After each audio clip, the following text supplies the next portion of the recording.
Jæja, við höldum áfram að ræða dömulega dekurdaga og þennan erfiða vágest sem krabbameinið Nú, hingað til mín eru komnar, það eru Þorbjörg Ingvadóttir, framkvæmdastjóri Krabbameinsfélags Akureyrar og nágrennis og Vilborg Jóhannsdóttir, nú ein af driffjárunum á bakvið dömulega dekurdaga.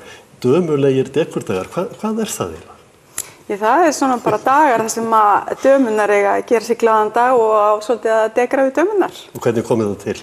Það kom þannig til að við hittumst tvær bara svona á förnum vegi, ég úr hérna verslunu á Akureyri og dama úr ferðaþjónustunni og fórum að ræða októbermánuð og það var nú sem sagt þyrfti eitthvað að gera skemmtilegt. Þetta var fyrir 2008 og 2007 og við bara vorum að tala að hvað þetta að gera skemmtilegt til þess að vekja svona líf í bænum í októbermánuði og þannig kom þetta nú til og svo komum við þá inn í bleika alþjóðlega mánuðinn þannig að þetta var náttúrulega bara bleikt og dömulegt og það ennþá. Settur svip á bæinn allar bleiku slaufurnar. Eru þið búin að vera að binda allar þessar slaufur? Já, bleiku slaufurnar eða bleiki liturinn var fyrir valinu í upphafi og við höfum bundið slaufur á staura öll árin og já, þetta er semst 1,5 kílómetr af slaufuborða og ég sjálf bara hef bundið allar slaufurnar og ég get sagt þér það tekur lengri tíma að binda slaufur 1,5 kílómetr heldur en að hlaupa. En þið gerir sitt hvað fleira, þið hafa verið að búa til töskur og þú ert hérna með hyrnu sýnist mér? Já, slæðu, já. Slæðu? Já. Til fjáröflunar fyrir söfnun hjá Krabbameinsfélaginu fyrir nýju tæki til leitar að krabbameini í brjóstum kvenna. Já, í kringum viðburð þá stofnum við félagasamtök og allur ágóði af þessum viðburði er þá tilengaður Krabbameinsfélagi Akureyrar. Og svo kom upp að vera með ákveðið átak á hverju ári og við höfum verið 3 síðustu ári höfum við prentað á töskur, gert fallegt logo og handþrykkt á töskunar og seltar og nú erum við með slæður sem við höfum þrykkt á DD sem dömulegir dekurdagar. Þú ert með svarta? Ég er með svarta, Þorbjörg með gráa og hérna er þessi fallega gráa, þetta er í 2 litum. Hvað eru þið búin að búa til margar svona slæður? Heyrðu, það eru slæðurnar gera nú vinkonur okkar einhverstaðar erlendis en við höfum tryggt á 120 slæður og nú við búin að selja helmingin af þeim þannig að það er bara þeir sem vilja ná sér í þurfa að hafa hraðar hendur þegar það er bara takmarkað upplag og allur ágóða af þessu rennur í þennan sjóð.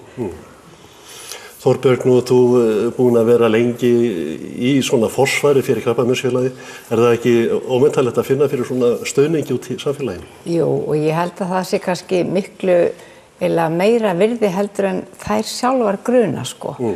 Og það því þetta í raun og veru gerir okkur kleift að halda starfseminni gangandi miðað við þær forsendur sem við erum að gefa okkur sem að styðja við bakið á krabbameinsgreindum einstaklingum og þú gerir það ekki nema að hafa eitthvað fé á milli handana og við erum ekki ríkisstyrt þannig að félagið ekki bara fyrir sjálfsafla fé og þessi stuðningur þessara kvenna og annarra sem hafa bara veitt okkur liðsinn í gegnum árin þetta algjörlega ómetanlegt og ég nú að byrja 17. árið mitt þarna sem framkvæmdastjóri þessa félags og mér finnst þetta alltaf eiginlega frekar þessi stuðningur sem við finnum, mér finnst það alltaf frekar aukast.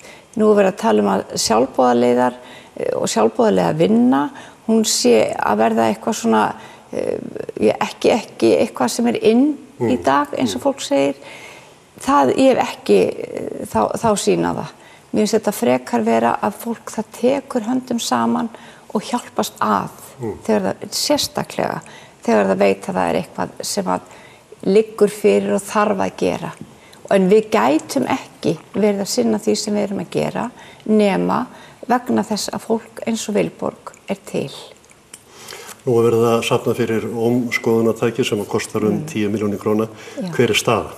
Hvernig gengur? Staðan nokkuð góð og okkur vantar bara herslumuninn og þess vegna vil ég auðvitað líka hvetja fólk til þess að styðja við þetta framtak þeirra. Því það algjörlega ómetanlegt. Við byrjuðum bara í vor að safna fyrir þessu og með því, þetta náttúrulega margar hendur vinna létt verk og þetta ekkert bara mitt heldur margra annara. Félagasamtaka eins og Lions og Kívanis og kvenfélög og bara nefndu það einstaklingar, skulum ekki gleyma því. Og það kannski gaman að segja frá því bara svona upp á grínið að í gær þá kom ég hlaupandi inn til Vilborgar þar sem að hún einmitt var að binda slaufur og ég var með 5.000 krónur í vasanum sem að mjög fullorðin kona rétti mér. Ég var á biðstofustödd í gær og hún kom labbandi til mín og spurði: "Ert þú ekki eitthvað fyrir Krabbameinsfélagið? Mig langar svo að fá slaufu á staur. Getur þú tekið þennan pening og farið með hann á réttan stað?" Hún vildi alls ekki að ég vissi hvað hún héti. Hún vildi ekki fá þetta á staurinn sinn, heldur bara að ég færi með þetta til Vilborgar. Þannig að þetta ótrúlegt hvað fólk vel og fallega hugsandi. Þú hvetur alla til að taka þessari áskorun og leggja þessu málefni í lið? Já, það geri ég. Ég ætla að taka þeirri áskorun og fyrir hönd félagskapar sem ég tilheyri, sem ættarfélag Tómara. Það afkomendur Jóns Emils og Sigurlínu Sigurgeirsdóttur. Nú krabbameini virðist ganga svolítið í erfðir, vera svolítið í genunum og við höfum fundið fyrir þessu og við ákváðum að leggja þessa söfnun 200.000 krónur frá ættarfélagi Tómara. Gjörðu svo vel. Þakka þér innilega fyrir. Ég myndi standa upp að kissa þig en mín ánægjan og okkar. Já. Þetta til minningar þá Tómara sem hafa allir fyrir þessum ágesti. En Vilborg, hvernig gengur söfnunum? Hvað heldur þessi komið í pottinn? Já, það nú það. Mér langar aðeins að koma inn á viltu slaufu í staurinn þinn. Í síðustu viku þá auglýstum við í N4-blaðinu að við buðum fólki að fá slaufu í staurinn að við óskum eftir frjálsum framlögum í þessa söfnun og við fórum með fólk að borgaði 5.000 og fórum með slaufu í staura viðkomandi og við erum búin að binda ansi marga. Bara í slaufusöfnuninni þá eru 200.000. Þessir klútar, þeir gefa 360.000. Svo annað sem hefur ekki komið fram og það að þeir sem að taka þátt í dömulegum ökurdögum, þá verslun og fyrirtæki, þau eru að borga þátttökugjald. Og það tæplega 10.000 krónur fyrir hvern og einn og ég gerir ráð fyrir að það verði einhverjar 700.000-800.000 krónur sem við getum skilað það. Þannig að bara í þessu sem ég held hér á, þá komum við með kannski 1200.000, 1,5 milljón. Svo erum við líka að senda eða skora á fyrirtæki að við sendum til þeirra beiðni að styrkja þetta málefni og gerum það enn frekar í næstu viku. Og þannig að við erum að senda að krafti bara í fyrirtæki bæjarins og óskum eftir framlögum í þetta. Þannig að það nú spurning hvernig hvað þetta að skila sér inn núna en í fyrra þá til dæmis söfnuðum við og svo voru eins og það var bleikkvöld á Glerátorgi í gær og þar happdrætti, af því kom til dæmis í fyrra 13.000, þá má gera ráð fyrir að það sé einhver álíka uppá sem kemur núna. Það skila sér í lok mánaðarins og það voru fyrirtækir að selja ýmislegt og hluti af því fer í þessa söfnun. Þannig að þetta svona detta í potti núna. Það var til dæmis á strikinu, þá setja 1.000 krónur að hverju matseðli. Það alls konar svona sem í gangi þannig að það liggur ekki alveg fyrir en þetta verður myndarlegt og spennandi að vita líka þetta auka sem að þá fyrirtækin að leggja inn. Og fólk þarf ekki endilega að vera að hugsa sér að taka fram stórar fjárhæðir. Alls ekki. Smátt það gerir stórt eins og talaður áðan 5.000 krónur frá konunni sem vildi fá slaufu á staurinn sinn. Nákvæmlega. Það þetta sem skiptir svo miklu máli og það það sem að kannski líka hjálpar okkur svo mikið að halda áfram að gera það sem við höfum verið að gera. Það að finna þennan meðbyr, finna samkenndina, að finna það að fólk metur það sem að við erum að gera. Okkur finnst þetta kannski ekki mikið en þetta safnast þegar saman kemur og það gerir okkur kleift. Það tvennt sem þetta gera okkur kleift að gera. Núna að geta keypt þetta mjög mikilvæga tæki, eins og kom fram hjá Sigurði áðan, og síðan það sem við gerum líka erum búin að gera í mörg ár, það að greiða fyrir dvöl sjúklinga í íbúðum í Reykjavík, fólki sem þarf að fara í geislameðferð til dæmis. Þetta er dýrt og þetta skiptir fólk máli. Vilborg tekur undir þetta, það svo nasasjón þegar þú búin að fá að þessu málefni með þessu þáttöku á undanförnum árum í dömurlegum dögum og stöðningi við félagið. Finnst þetta gefandi? Já, mér finnst þetta mjög gefandi. Þetta hefur reyndar snert mig mjög nær því að það hefur verið höggvið í okkar systkin, minn systkinahóp af þessum vágesti, svo þetta snerti mig sérstaklega og það er líka bara skemmtilega eða gaman og gott að geta gefið af sér.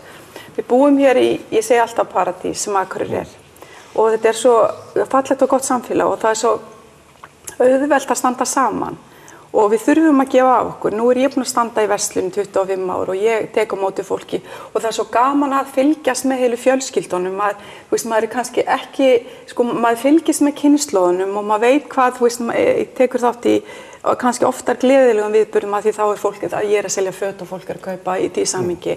En maður fylgist líka og það verður ótrúlega nánd stund þegar fólk kemur í verslunina og það er bara svo gaman að gefa.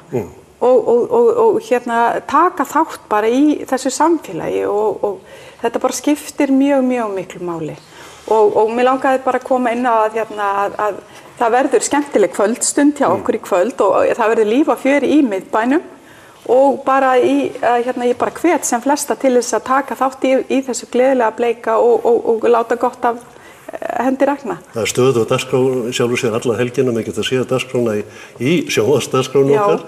En tekur ekki undir líka með Þorbjörgu að það sé ástæða til að hvetja kynsystur ykkar til þess að nýta tækifæri til þess að koma í leit og skoða? Jú, þetta bara er lykilatriði og með þessu tæki og með góðum kosti hér upp á spítala þá líka fyrirtækin í bænum, það sparast svo mikið við það að fólk þurfi bara að fara klukkutíma en ekki 1 eða 2 daga og þetta vinnutap og ferðakostnaður og allt mögulegt. Þetta skiptir, þetta telur og þar er sparnaðurinn, fyrir utan aðalsparnaðurinn náttúrulega og verðmætin í að fólk lifi sem lengst og einmitt nýti sér þessa þjónustu.